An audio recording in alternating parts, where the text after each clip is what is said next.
telah hadir di penyelenggara pada hari ini. Di sini saya akan menyampaikan sebuah materi tentang penggolongan obat berdasarkan undang-undang dan penggunaan antibiotik yang baik dan benar. Penggolongan obat adalah pembagian obat ke dalam kelompok-kelompok berdasarkan jenis, kegunaannya, dan syarat konsumsinya. Penggolongan dapat bertujuan untuk meningkatkan keamanan dan ketetapan penggunaan obat. Berikut ini ada 7 golongan obat dan gunaannya agar tidak disalahgunakan. Pertama ada obat bebas. Obat bebas ditandai dengan lingkaran berwarna hijau dan garis tepi hitam. Meskipun disebut aman, obat bebas tetap tidak boleh digunakan sembarangan karena memiliki kandungan kimia yang berdampak bagi kesehatan tubuh. Obat-obatan yang dapat dibeli secara bebas biasanya digunakan untuk mengatasi penyakit yang memiliki gejala ringan. Contoh obat bebas ada sirup Sabmol, bintang TJ obat sakit kepala, dan sirup Diaris. Yang kedua ada obat bebas terbatas. Golongan obat bebas terbatas ditandai dengan lingkaran berwarna biru dengan garis tepi hitam. Golongan obat bebas terbatas sebenarnya masih bisa dibeli tanpa resep dokter, namun tetap tergolong obat keras. Tanda peringatan pada obat bebas terbatas. Tanda peringatan 1. Contoh obatnya ada Antimo, Decolgen, dan Fix Formula 44. Yang peringatan nomor 2 ada Gargaris Makan. Yang ketiga ada peringatan ketiga ada Neo Ultrasilin. Peringatan keempat ada Sigaret Asma. Peringatan kelima ada Sulfanilamid Steroid, dan peringatan keenam ada Anusol Suppository. Yang ketiga ada obat keras. Golongan obat ini ditandai dengan lingkaran berwarna merah dengan garis tepi berwarna hitam dan huruf K di tengah yang menyentuh garis tepi. Golongan obat keras hanya bisa didapatkan dengan resep dokter.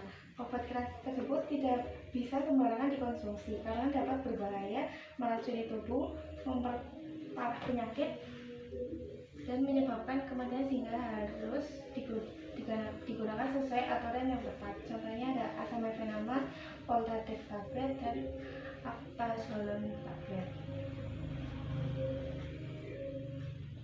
Yang keempat ada obat narkotika dan psikotropika. Obat ini hanya bisa didapatkan dengan resep dokter dengan tanda tangan dokter disertai nomor izin praktek dokter pada resep tersebut.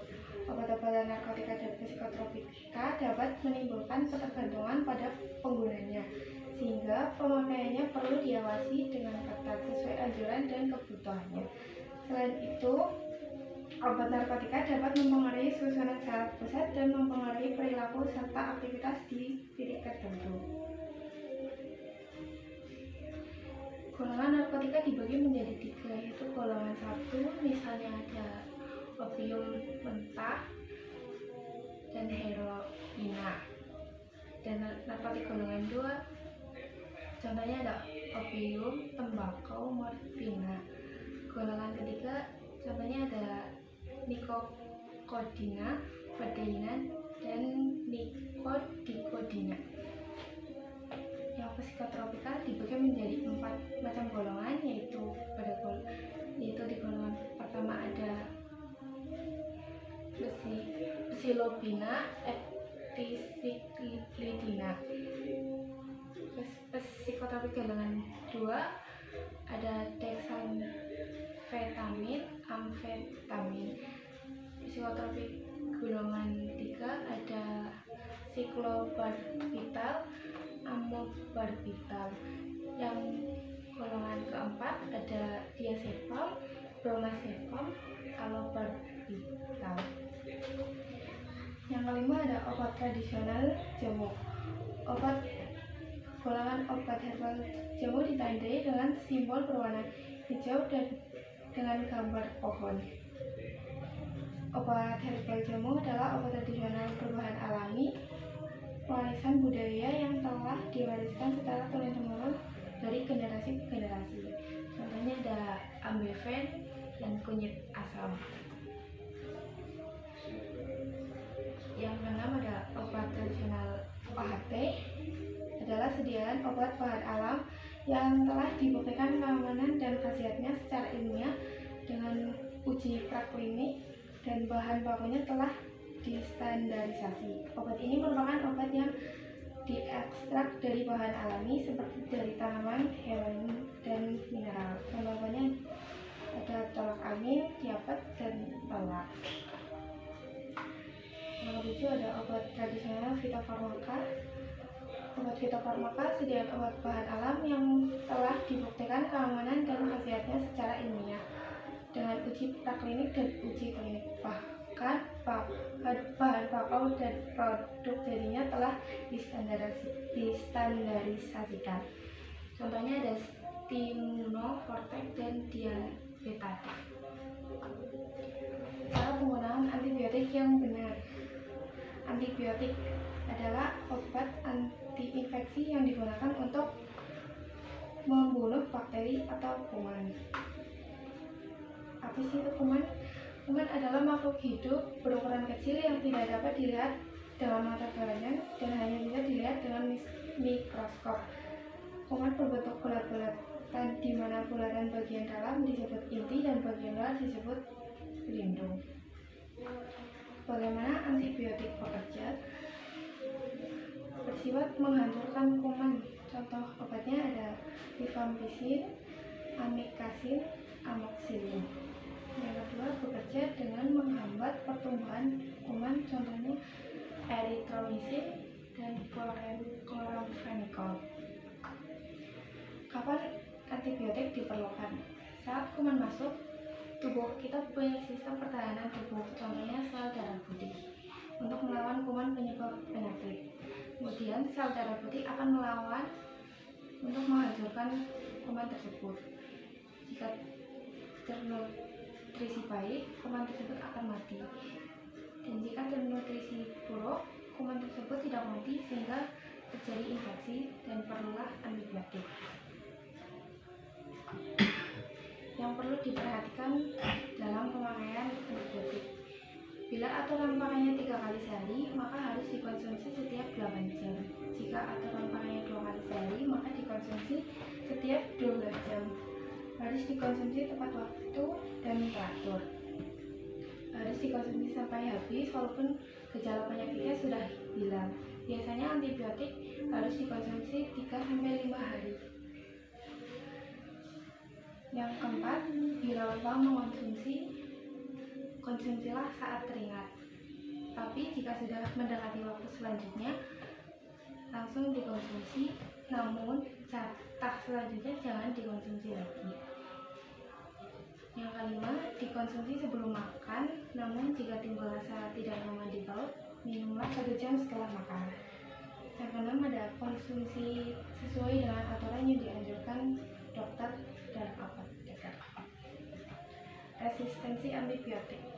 Resistensi adalah artinya kebal. Jadi resistensi antibiotik adalah kekebalan kuman terhadap antibiotik. Jika kuman sudah resistensi, maka pengobatan antibiotik yang sama tidak akan mampu membunuh kuman, sehingga perlulah obat lain yang lebih efektif daripada antibiotik sebelumnya dan kemungkinan dengan harga yang lebih mahal. Efek samping antibiotik. Efek samping yang dapat ditimbul ada mual, muntah, diare, dan alergi.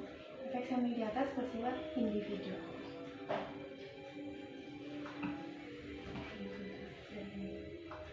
Ada yang bertanya? Ada yang bertanya? Apa antibiotik bisa digunakan untuk mengobati flu? Antibiotik tidak bisa untuk mengobati flu karena flu disebabkan oleh virus, sedangkan antibiotik hanya efektif untuk melawan bakteri. Bisa dibeli dengan bebas dan ada yang harus dengan resep dokter. Karena tiap Setiap obat memiliki efek samping yang berbeda terhadap tubuh. Obat bebas dianggap aman jika dikonsumsi dengan teratur, sedangkan obat keras seperti narkotik dan psikotropik memiliki efek samping atau resiko ketergantungan, sehingga penggunaannya harus diawasi dokter dan obat. Apa dampak yang terjadi jika sering menggunakan antibiotik tanpa aturan? Bisa menyebabkan resistensi antibiotik, yaitu di mana bakteri menjadi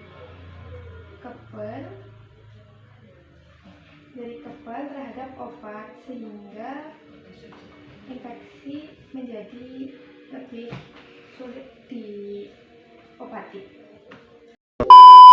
Saya cukup untuk penjelasan hari ini. Mohon maaf bila mana ada kata saya yang kurang baik. Menggunakan. Wassalamualaikum warahmatullahi wabarakatuh. Waalaikumsalam warahmatullahi wabarakatuh.